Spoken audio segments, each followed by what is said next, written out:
இகழ்தலையும் புகழ்தலையும் ஒரு முகமாய் கருதும்படி செவி உரைத்த முத்துக்குமரன் நீ வறுமையையும் வளமையையும் சமநிலையாய் உணரும்படி மதி கொடுத்த செல்வக்குமரன்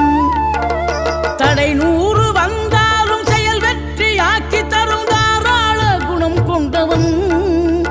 நீ வலை வீசும் அறிவுக்கு தொலைவானவானாகி மாறாது அருள் செய்பவன்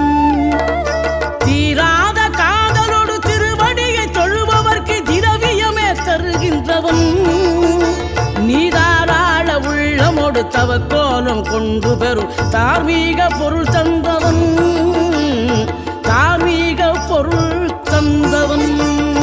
ஆறுபடை வீடும் அருள் வழங்கும் முருகா அருகே நீ ஓடோடிவா மூவிரண்டு முகம் ஜொலிக்க 2 கரங்களுடன் ஆதரவு